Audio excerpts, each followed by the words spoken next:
Imagine a world where the ground trembles beneath your feet, not from thunder, but from the footsteps of creatures taller than houses and heavier than buses. A world where razor-toothed predators stalk lush, prehistoric forests, and gentle giants stretch their necks toward the sky to nibble on ancient leaves. Dinosaurs weren't just monsters from the movies. They were real, complex, and often stranger than fiction.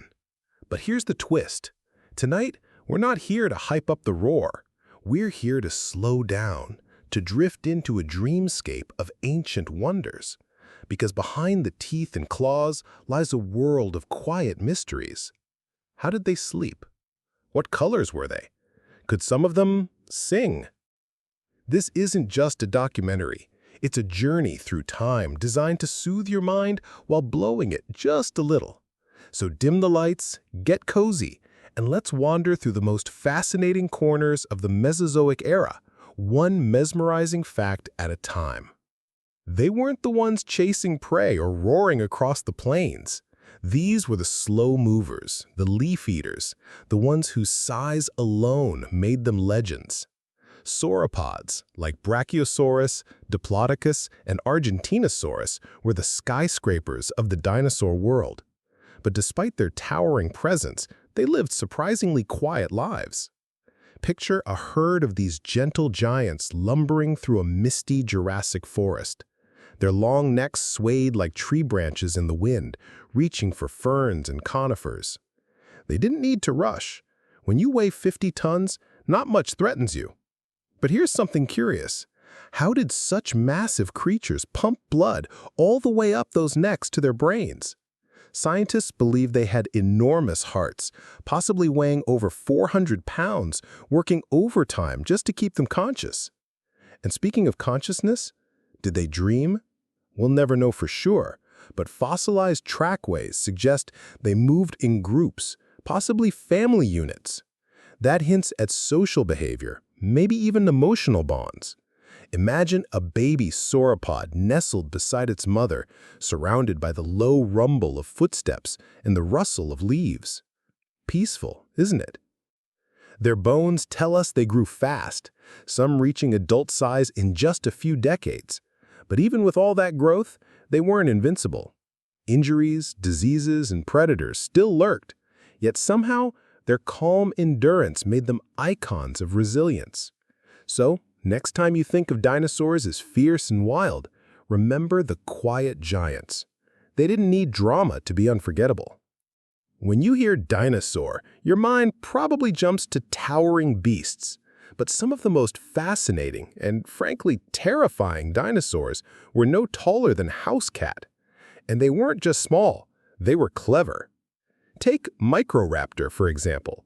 This feathered, four-winged predator was about the size of a crow, but don't let that fool you. It had razor-sharp teeth, claws built for climbing, and possibly the ability to glide between trees. Imagine walking through a prehistoric forest and seeing one silently swoop past your head. Not exactly bedtime material, but strangely mesmerizing.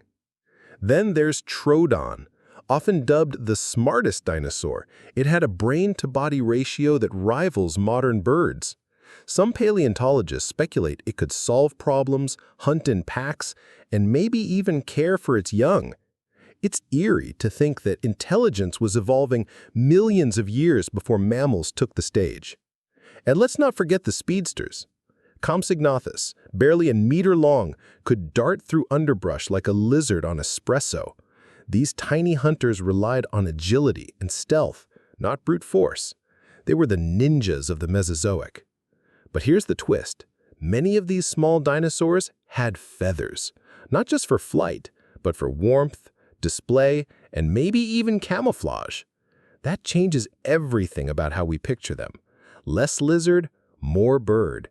Less monster, more mystery. So while the giants ruled the open plains, the tiny terrors thrived in the shadows. Quick, clever, and quietly rewriting everything we thought we knew. For decades, dinosaurs were painted in dull greens and browns, like oversized reptiles blending into the background. But what if they were radiant?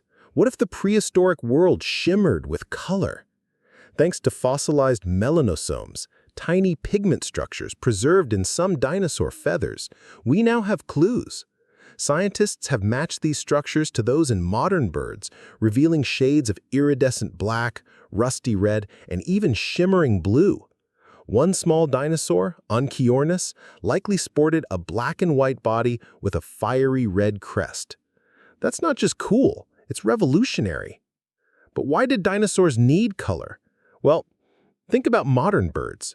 They use color to attract mates, warn rivals, or hide from predators. Dinosaurs, especially feathered ones, may have done the same. A bright crest could signal strength. Camouflaged plumage might help a hunter sneak through the underbrush. Suddenly, the Mesozoic isn't just a battlefield, it's a fashion show. And even skin color might have varied. While we don't have direct evidence for most scaly dinosaurs, comparisons with reptiles suggest a range of earthy tones, maybe even flashes of yellow or red. Imagine a Triceratops with a sunburst frill or a Stegosaurus with pastel plates. It's speculative, sure, but grounded in science. And here's the thought. If dinosaurs were colorful, how did that affect their world? Did forests echo with displays and dances? Did young dinosaurs learn to recognize their parents by patterns and hues? Color adds depth. It turns bones into beings.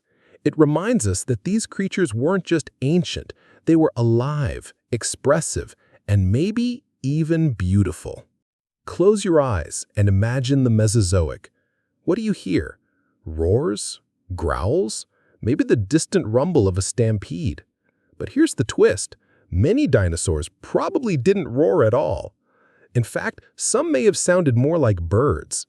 Take Parasaurolophus with its long, curved crest. That wasn't just for show. It was likely a built-in resonating chamber. Scientists recreated its possible calls using 3D models and CT scans, and the result? A deep, haunting bellow, like a foghorn echoing through ancient valleys. Not terrifying, almost melodic. And what about communication? Dinosaurs didn't just grunt and stop. Evidence suggests they used vocalizations, body language, and even visual signals to interact. Think of a mother calling her young or a rival issuing a warning. These weren't mindless beasts. They had social lives, and sound played a role. Feathered dinosaurs, especially those closely related to birds, may have chirped, squawked, or sung. Imagine a dawn chorus in the Cretaceous with tiny raptors calling from treetops.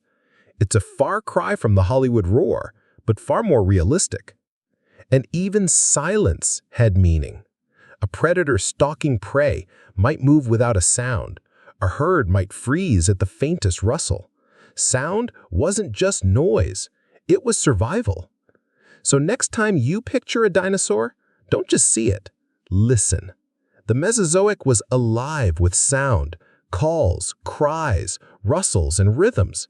A prehistoric symphony, lost to time, but not to imagination. It's easy to imagine dinosaurs in motion, charging, hunting, grazing. But what about when the sun dipped below the horizon? How did these ancient creatures rest? Believe it or not, we've found fossilized clues. In China, paleontologists uncovered a small dinosaur named Mei Lung, curled up like a sleeping bird, head tucked under its arm. It's a snapshot of slumber, frozen in time, and it suggests that at least some dinosaurs slept just like their modern avian cousins. But what about the giants? Did a Brachiosaurus lie down? Probably not often. With their massive weight, getting up again could be risky. They may have slept standing like elephants or leaned against trees for support. Imagine a forest of snoozing sauropods swaying gently under the stars. And predators? T-Rex likely needed deep rest to fuel its powerful body. Some scientists think it may have slept in short bursts, always alert to threats. After all, even apex predators aren't invincible. Nesting behavior also gives us clues. Fossilized nests show that some dinosaurs return to the same spots year after year, laying eggs in carefully arranged circles. That suggests routine, care, and maybe even a sense of home. Imagine a mother dinosaur guarding her clutch, dozing lightly as the night hums around her. Did dinosaurs dream?